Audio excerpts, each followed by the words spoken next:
Face on the front page. Face on the front page. Face on the front page. Face on the front page. Face on the front page. One mic. Face on the front page. One mic. Face on the front page. One mic. Hi everybody, this is your girl Debra Coco from Just Give Me the Mic. And as you know, it is now time to vote. The elections are a couple of days away. Look, less than 3 at the moment. Days away. November 3rd is 2 days away from where we're at. And I'm sitting here with Shanequa Charles of the 78th District 78. And we're going to talk about your journey, some of the things that you're going to include in your platform that you're running for. And again, she is running in this upcoming election, so we would like for you to get to know a little bit of who she is so you can place that vote. Yes. So tell us a little bit about you and what are some of your plans with this upcoming election if you win, and what do you stand for and things like that? Oh, absolutely. First of all, I appreciate you, sister, for just squeezing us in to what I know is a really busy and hectic schedule.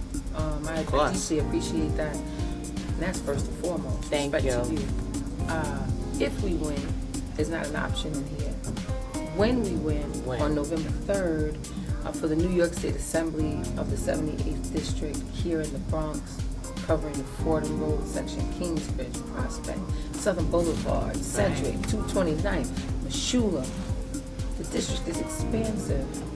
First thing that we are going to make sure that we take care of is this issue with our people being over-criminalized, with our people being subjugated to more harsh, punitive sentences than any other people. Definitely. We're going to make sure that the antiquated education system that rests itself on making sure that all young babies don't know who they are gets eradicated, and that curriculum gets revamped. We have to make sure that our seniors and our veterans who are tossed to the wayside like trash are lifted up and upheld. Definitely. And have their importance restored back in our community. That's right. Yeah, historically, we've had to make sure that we take care of our own returning veterans who went off and fought for a country that they don't get a chance to enjoy the rights of being in that they built. That's right. Blood, sweat, and tears into that. So you definitely highlighted some important issues that we are facing within the communities. Meshulam, Fordham, like you said. I work as part of the school system, so I think I agree with you. It is very important to change, revamp that curriculum, because there is no sense of anything, minorities, period, really being introduced.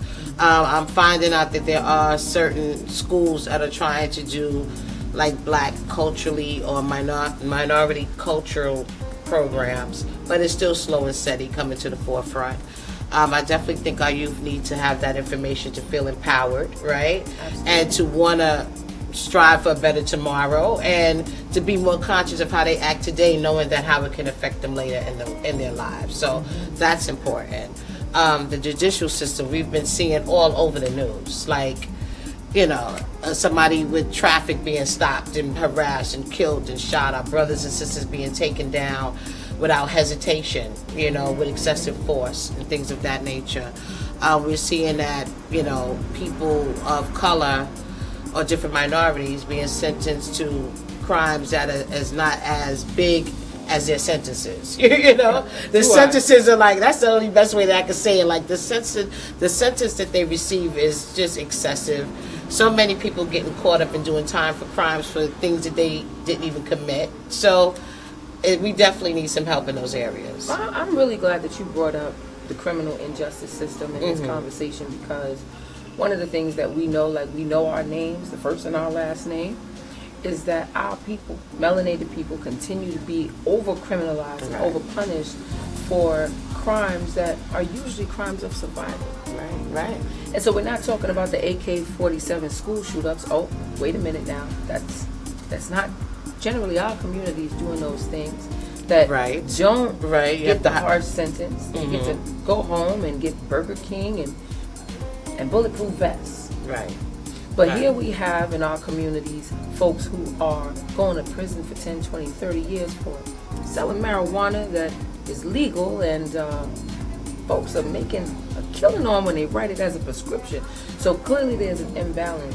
One of the very first bills that we plopping down on that table in full force, because it's not getting the respect and recognition it deserves, is post-traumatic prison disorder, Right. Shanequa 76337.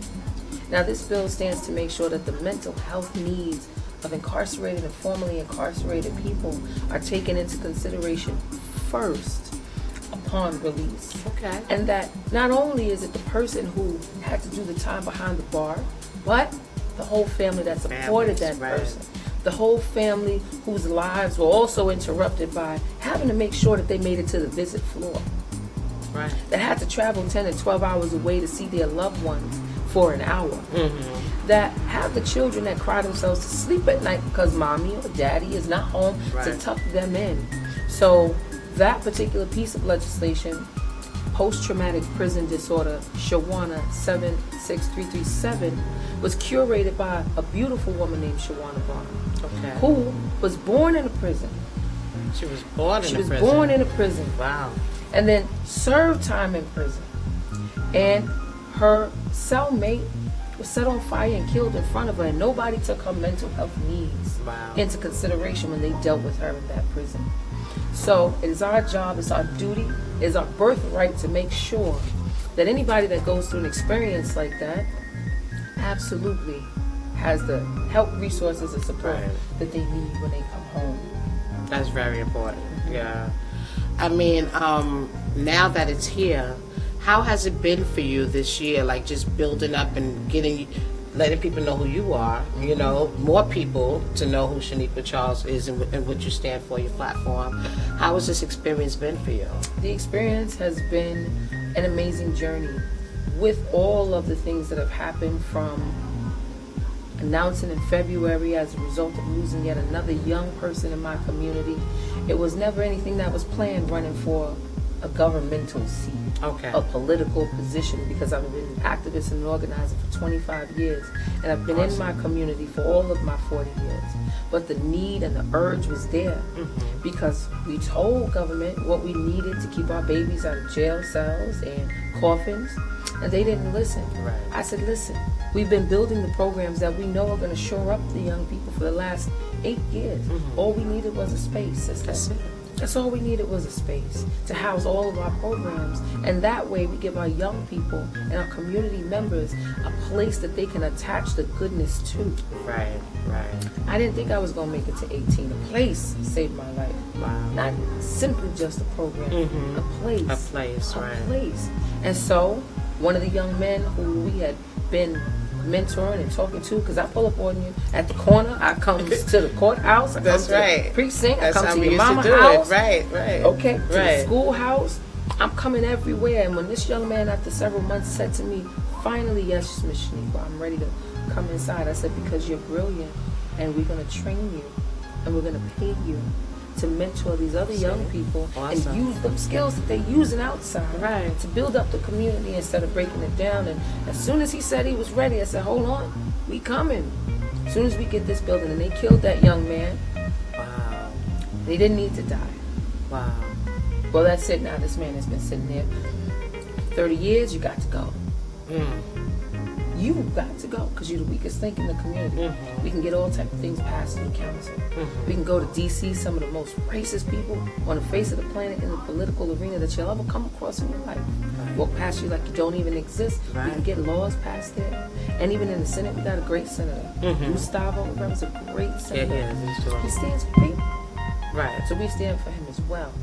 But in the assembly, all things fall apart all the time. Well, let's talk about the assembly, because a lot of people may not understand the difference with the different levels of Senate or in the different communities. So, Assemblywoman, what would that mean? Assemblywoman, yeah. Assemblywoman means that we write the laws that govern our local communities. We write the laws that govern our local communities.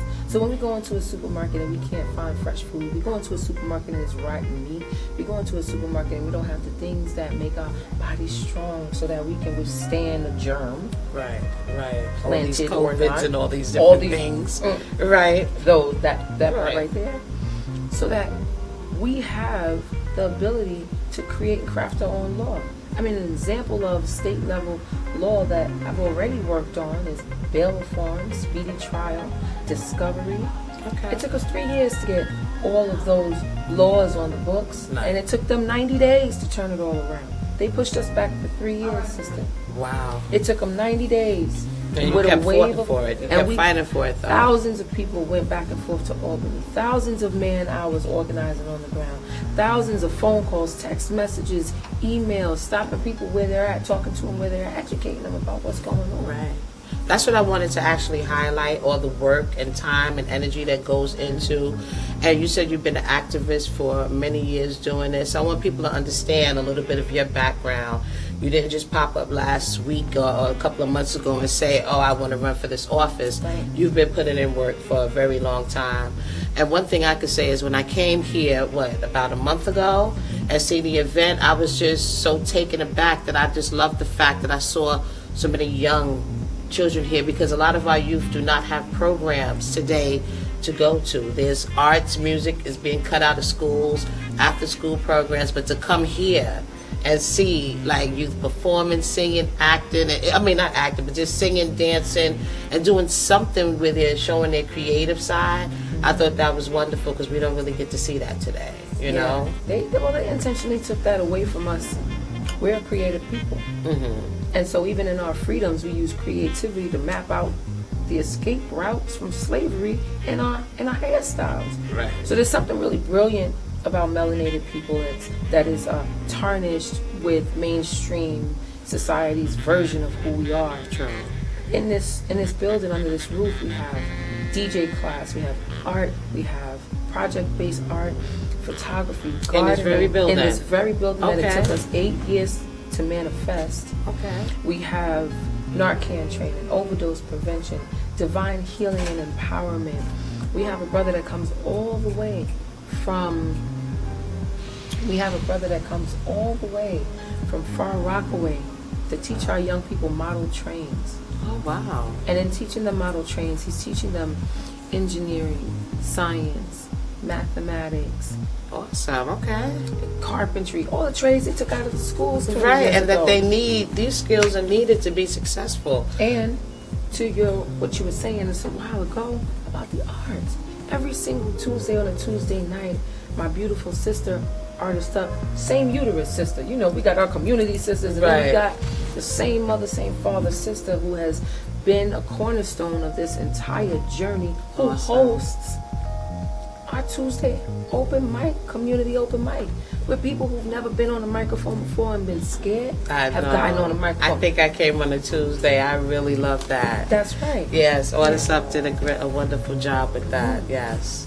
No, but like I said, I see it right here. I mean, can you give the address? So we're at 2477 Webster Avenue, here in the Bronx, right off Fordham Road, next to a locksmith and a 99-cent store. Because you know, every block has a 99-cent store. But every block Everywhere. has a locksmith. Right. So look for the locksmith if you don't know where you are, or look for the pictures in the window. When people come in here, they say that they feel loved, that they feel safe, that they feel like they're at home. Right. And I've heard that time and time and time again. And that's a testament to when you pour love and light into young people and have them in the same space with the elders, that we are rebuilding the bridge from our youth to our elders, because we're inextricably connected, and it's a must that we stay together. Yes, it is. It is. Yeah. I mean, this community has become so disposable, right? It's so disconnected that it's unbelievable. So that's wonderful, the connected youth, because some youth do not have an appreciation for their elders, you know. So it's nice to help them to see that, help them to think outside of themselves. Because I think people are getting a little selfish. I don't know if it's all the technology or we're just disconnected. You know, we're just becoming that way. I can't say everyone. I'm not speaking for everybody, but it is nice to have a place where you could come to and connect on a personable level, Well, I got a theory about that. It's not just the technology, right? But people stood around. Look at the ancestors talking about how true stuff is that they wanted to lean into the conversation. Right. Okay. Because we getting real in here. Right. People shy away from these conversations, but we having them, and that's so powerful. Because once we know better, we do better. Yeah. But what we do know is that all those things are intentional. Yeah, it is. They're all intentional.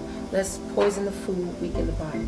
Let's make sure that this culture of people is the only culture of people who get paid to destroy each other through the music, through the anthems that these young kids of ours are singing over and over. This is the energy and the vibration you're putting into the universe, so it has to become the reality. We got a young brother named Mike Mizzle. You know Mike Mizzle? No. The GOAT. Well, listen, Mike Mizzle comes in here and he's an artist, and he uses words as tools of inspiration. And now, instead of the babies that come in here singing that I'm going to kill you this and I'm going to tear down you that and I'm going to, they're screaming, hallelujah. You ever heard that song? Can I get a hallelujah? Yes. Can I get a hallelujah? And he's had over 25 people do verses for that same song. Wow. So again, everyone, I'm sitting here with Shanequa Charles. She is running for District 78. Now, on Election Day, what do we need to do? You need to write my name on the ballot. And the reason you need to write my name off the ballot is because they knocked me off the ballot twice. Why is that? Well, you heard about the power that's being built in this community, and if we wake people up, it might be kind of hard to continue to play chess on their back when we're standing on our feet. So I've been knocked off the ballot twice, but it's incredibly simple to vote for me. You find member of assembly on the ballot, member of assembly, Yes. and then you just head on over to that last column. It says write in. The most democratic thing that you can do is choose who you want to represent you. You bubble it in and spell my name correctly. Find member of assembly, bubble it in, and write my name. Spell it correctly. Simple as that. But there's one more step.